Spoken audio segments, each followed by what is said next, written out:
Hello everyone, welcome to my YouTube channel. Hopefully that you all will be fine. आज का हमारा जो topic है blood cells and cell like body. हमने जो पिछले टॉपिक में डिस्कस किया था, हम ब्लड सर्कुलेटरी सिस्टम को जो थे डिस्कशन में रिलेट कर रहे थे। उसमें हमने देखा था कि जब ब्लड सर्कुलेटरी सिस्टम बनता है तो ब्लड में उसके कंपोनेंट्स में डिवाइड किया जाता है।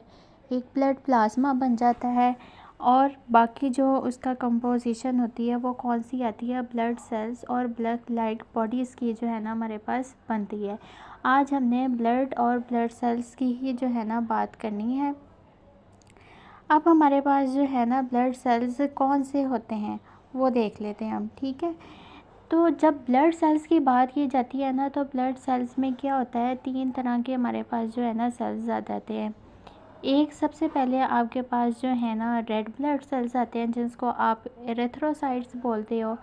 वाइट ब्लड सेल्स आते हैं जिनको आप ल्यूकोसाइट्स बोलते हैं एंड प्लेटलेट्स आती हैं जिनको आप थ्रोम्बोसाइट्स बोलते हैं। यानी हम कह सकते हैं कि आपकी जो ब्लड होती है उसको 3 सब कंपोनेंट के अंदर जो है डिवाइड किया जा रहा होता है। कौन से? सबसे पहले रेड ब्लड सेल, फिर वाइट ब्लड सेल्स और लास्ट पर कौन से आते हैं, थ्रोम्बोसाइट्स जिसको आप प्लेटलेट्स भी बोलते हो। सबसे ज़्यादा अगर हम इन तीनों के डिफ्रेंसिएशंस के अंदर लेके इनको चले ना तो आरबीसीज़ का काउंट आता है। आरबीसीज़ का मेन अगर हम देखें कि कोई भी जनरल पर्सन आए और हमसे पूछे कि इनका जो है फंक्शन क्या है, तो सबसे पहले हम कहेंगे कि जो ये रेड ब्लड सेल्स हैं इनका फंक्शन आता है कि इन्होंने हमारे ब्लड के अंदर जो है ऑक्सीजन कैरी करना होता है। जबकि वाइट ब्लड सेल्स जो हैं इनका क्या काम होता है कि इन्होंने इम्यूनिटी जो है ना बिल्डअप करनी है। आपको बॉडी के अंदर कोई भी डिजीज़ आती है तो उसके अगेंस्ट आपको फ़ाइट करने के लिए जो है ना मदद करेंगे। एंड सेम टाइम पर जो प्लेटलेट्स आते हैं इनको आप सेल्स नहीं कहते, लेकिन ये उनके डेरिवेटिव्स होते हैं, फ्रेगमेंट्स होते हैं आरबीसीज़ और डब्ल्यूबीसीज़ की तरह। और इनका मेन रोल किसके अंदर आता है कि ब्लड क्लॉटिंग के अंदर आता है। अब इधर हम इस डायाग्राम के अंदर देख लेते हैं तो वाइट ब्लड सेल भी हमें शो करवाए हुए हैं, प्लेटलेट्स भी और रेड ब्लड सेल भी शो करवाए हुए हैं। अब सबसे पहले जो है ना हम क्या करते हैं कि हम ना रेड ब्लड सेल की जो है ना डिस्कशन को टॉपिक में ले आते हैं। रेड ब्लड सेल जो है ना, रेड ब्लड सेल का एक साइंटिफिक नेम है जिसको आप कहते हो कि वो एरिथ्रोसाइट है। अब एरिथ्रोसाइट जो होते हैं ना सबसे ज़्यादा इनका काउंट कितना होता है, 5.5 मिलियन जो है ना इनका काउंट होगा। और अब इनकी कंसंट्रेशन ये वाली जो है आपके पास फीमेल के अंदर इनकी कंसंट्रेशन है जो 4 to 4.5 है। इसी तरह से जो मेल्स के अंदर आती है वो 5 to 5.5 मिलियन इसकी कंसंट्रेशन आ रही होती है, ठीक है। अब नॉर्मली तौर पर क्या होता है कि जितने भी आरबीसीज़ हैं वो क्या होते हैं, मैमल्स के अंदर इनएक्टिव फॉर्म के अंदर होते हैं। लेकिन जिस तरह ही वो मैच्योर स्टेट के अंदर जाते हैं तो उनका न्यूक्लियस क्या होता है, लॉस्ट हो जाता है, ठीक है। न्यूक्लियस नहीं रहता उनका after the loss of nucleus. अब यहाँ वो कहते हैं कि जिस तरह ही आपका रेड ब्लड सेल मैच्योर हुआ, मैच्योर होने के बाद उसके साथ क्या होता है, उसका न्यूक्लियस ख़त्म हो जाता है। न्यूक्लियस ख़त्म हुआ उसके बाद क्या आरबीसीज़ के अंदर रह गया, तो कहते हैं जब न्यूक्लियस ख़त्म हो जाता है तो 95% आपका साइटोप्लाज्म का कंटेंट जो है ना रह जाता है आपके आरबीसीज़ के अंदर, ठीक है। अब उसमें हीमोग्लोबिन होते हैं और ऑक्सीजन और कार्बन डाइऑक्साइड की कंसंट्रेशन होती हैं। कोई भी आपका रेड ब्लड सेल है ना तो उसका मेन जो फंक्शन आता है वो यही है कि उसने ऑक्सीजन जो है ना कैरी करनी है। ऑक्सीजन अब कैरी हो गई आपकी, अगर एक इंसान है उसका एचबी का लेवल जो है ख़त्म हो रहा है, उसको कहा जाता है कि उसके अंदर आरबीसीज़ की डेफिशिएंसी है। क्यों? क्योंकि एचबी है, उस एचबी के ऊपर आकर जो है ना एक ऑक्सीजन कैरिंग प्रोटीन होती है, उसकी मदद से जो है ना किसी ने भी जो है ना ऑक्सीजन ने अटैच होना होता है आयरन के साथ। जब आपके पास आरबीसीज़ नहीं है, आपके पास ऑक्सीजन भी होगा, आयरन भी होगा, कोई आपका जो है ना अफेक्ट नहीं आएगा। और क्या रिजल्टेंटली होगा कि आपको ऑक्सीजन की कमी, हाइपोक्सिया की कंडीशन जो है ना आएगी। इसी तरह कुछ कंसंट्रेशन के अंदर जो है कार्बन डाइऑक्साइड भी होता है इसके अंदर, ठीक है, नॉर्मल कंसंट्रेशन में। अब इसकी हम इधर जो है ना इसकी स्ट्रक्चर की बात जो है ना कर लेते हैं। तो इसका जो स्ट्रक्चर होता है वो बायो कनकेव होता है और इलास्टिक सेल मेम्ब्रेन्स होती हैं।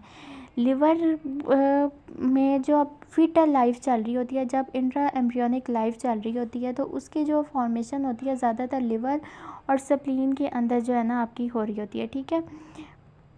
अब एक इंसान है वो अडल्ट हो गया, तो अडल्ट लाइफ में उसकी स्टर्नम, ये जो आपकी थोरैक्स के अंदर जो है क्लेविकल से नीचे एक बोन आती है, उसको स्टर्नम बोला जाता है। स्टर्नम के अंदर रिब की जो केज होते हैं, वर्टिब्रास जो आपके पीछे से बैकबोन की बना रही होती हैं, ठीक है, वो आ जाएंगी। अब जो एक नॉर्मल हमारे पास जो है ना बहुत ज़्यादा क्वेश्चन आता है, वो ये होता है कि एक आरबीसी है उसका कितना आपके पास जो है ना लाइफ टाइम जो है ना होगा। तो 120 डेज़ जो होती हैं ना इसकी काउंट की गई है कि एक रेड ब्लड सेल है तो उसकी ज़िंदगी होगी, ठीक है।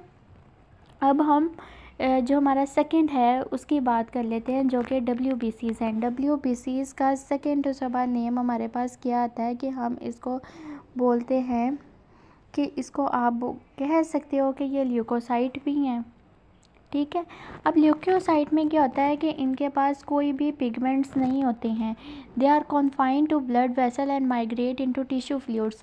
मैंने आपको अभी जब टॉपिक की डिस्कशन हुई थी उससे पहले ही जो था ना बता दिया था कि रेड ब्लड सेल्स जो होते हैं उसके अंदर ये एबिलिटी होती है कि वो ऑक्सीजन को कैरी कर ले, ये वाली बातें, ठीक है। लेकिन जो आपके ये हैं WBCs हैं जिसको आप ल्यूकोसाइट्स बोलते हो, तो ल्यूकोसाइट्स का मेन आपके पास यही फंक्शन आता है कि उन्होंने क्या करना होता है, डिफेंस सिस्टम के अंदर बॉडी को लेके जाना होता है। कोई भी बीमारी होगी तो वो WBCs की मदद से जो है ना लड़ी जाती है। अब जो आपके थे ना रेड ब्लड सेल्स, उनका हमारे पास जो था ना एक काउंट था, वो कितना था, आप कह सकते थे कि उनका 4 to 4.5 मिलियंस जो था मेल्स के अंदर था और 5.25 मिलियंस जो था वुमेंस के अंदर था।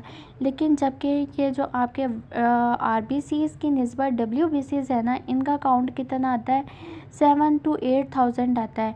और इनका लाइफ टाइम कितना होता है कि इवन ईयर एक जो है ना रेड ब्लड सेल रह सकता है। जबकि आपका जो RBCs था वो कितना था, सिर्फ 120 डेज, जबकि WBCs क्या है सिर्फ 1 ईयर्स के लिए होगा। अब इसकी हमारे पास टाइप्स आ जाती हैं, तो टाइप्स में क्या होगा, आपके पास 2 तरह की इसके पास ना टाइप्स आती हैं, यहाँ मैं आपको दिखाती हूँ। एक आपके पास है ग्रेन्युलोसाइट्स और दूसरी ए ग्रेन्युलोसाइट। ग्रेन्युलोसाइट्स का मतलब होगा कि इसमें ग्रेन्यूल्स की फॉर्मेशन होगी, ठीक है, साइटोप्लाज्म में। जबकि जो ए का वर्ड होता है वो रिप्रेजेंट कर रहा होता है कि विदाउट आपकी जो है ना वो चीज़ है, ठीक है, विदाउट, इधर हम लिखते हैं विदाउट, ठीक है। ए का मतलब है विदाउट। अब विदाउट सबसे पहले ग्रेन्युलोसाइट की बात करेंगे, तो ऐसा साइटोप्लाज्म जिसके अंदर ग्रेन्यूल्स होंगे हम उसको ग्रेन्युलोसाइट्स बोल देंगे। अब उसमें क्या होता है कि न्यूट्रोफिल्स हमारे पास, अब ये ग्रेन्युलोसाइट की आगे टाइप्स हैं कि उसमें न्यूट्रोफिल्स होगा, इसेनोफिल्स होंगे और बेसोफिल्स होंगे। जो न्यूट्रोफिल्स होंगे वो स्मॉल पार्टिकल्स होंगे, जबकि इसेनोफिल्स क्या है, वो इन्फ्लेमेटरी सब्सटेंस है, कोई भी जरासीम आएगा या पैरासाइट वो होता है जो इंसान को जो है ना हार्म करता है, या उसके अंदर रहता है या उसकी आउट ऑफ बॉडी पर रहता है, किसी ना किसी तरह कोई ना कोई अफेक्ट कर रहा होगा। अब जिसमें आपके पास आ जाते हैं वॉर्म्स आ जाते हैं, लाइज आ जाती हैं, ये सारा पैरासाइट्स में आएगा। बेसोफिल्स होंगे ब्लड क्लॉटिंग के अंदर जो है ना मदद करेंगे। अब एक ग्रेन्युलोसाइट की बात कर लेते हैं, तो ऐसे हमारे पास WBCs की टाइप जिसके साइटोप्लाज्म में ग्रेन्यूल्स नहीं होंगे उसको एक ग्रेन्युलोसाइट बोल दिया जाता है। अब इसमें मोनोसाइट और BT लिम्फोसाइट्स 2 मेन चीज़ें आती हैं। मोनोसाइट का क्या काम होता है कि मैक्रोफेजेस बड़े बड़े जो जर्म्स आएंगे उसको इंगल्फ कर लेगा, जबकि B और T क्या होती हैं, ये एंटीबॉडीज़ की तरह काम करती हैं कि कोई भी एंटीजन आपकी बॉडी के अंदर आता है तो फ़ौरन से आपका डिफेंस मैकेनिज़्म एक्टिवेट हो जाता है। अब जो हम देख लेते हैं कि हमारी थर्ड टाइप और जो लास्ट हमारी जो है ना सेल्स के अंदर टाइप है जिसको हम कहते हैं कि वो क्या है, प्लेटलेट्स हैं। नो डाउट कि ये सेल्स के अंदर प्रॉपर नहीं आती, लेकिन ये फ्रेगमेंट्स होते हैं। They are not a cell, ये फर्स्ट लाइन में लिखा हुआ भी है, but are fragments of large cells of bone marrow, बल्कि क्या है कि बोन मैरो के लार्ज सेल्स हैं। अब इनका जो नेम हमारे पास आता है उनको हम बोलते हैं कि आप कह सकते हो कि platelets are also known as a megakaryocytes, ठीक है। इसी तरह इधर आपके पास नीचे लिखा हुआ है इन्होंने कि एक प्लेटलेट्स है उसका कितना जो है ना काउंट होगा, तो वो 2,50,000 जो है ना प्लेटलेट्स होते हैं, और लाइफ टाइम हम देखते हैं तो 7 to 8 डेज़ होती हैं। हमारे पास अगर हम कंपैरिजन करें ना तो रेड ब्लड सेल थे, WBCs थी और प्लेटलेट्स थे। सबसे ज़्यादा जो आपके पास है लाइफ स्पैन वो किसका है, WBCs का है, कि वो मंथ और ईयर भी कर सकते हैं। और सबसे थोड़ा जो हमारे पास आता है वो किसका है, प्लेटलेट्स का है। और इंटरमीडिएट मोड के अंदर RBCs हैं जो 120 डेज़ जो है ना स्पैन कर जाते हैं। जब कंपैरिजन किया जाता है ना मेडिकल टर्मिनोलॉजी के अंदर के RBCs हैं और WBCs हैं, तो एक मेजर डिफरेंस आता है कि RBCs उनका काउंट क्या है, लाइफ टाइम थोड़ी है 120 डेज़ है, लेकिन सबसे ज़्यादा मिलियंस के अंदर उनकी होती है। क्योंकि 120 दिन बाद आपका जो है ना RBCs ख़त्म हो रहा होता है। जबकि उसी तरह अगर आप कंपैरिजन करो तो WBCs अगर 10 कंसंट्रेशन के अंदर हैं तो उसको सालों लग जाते हैं। इसीलिए पेशेंट WBCs की कम कंसंट्रेशन के साथ सर्वाइव कर सकता है।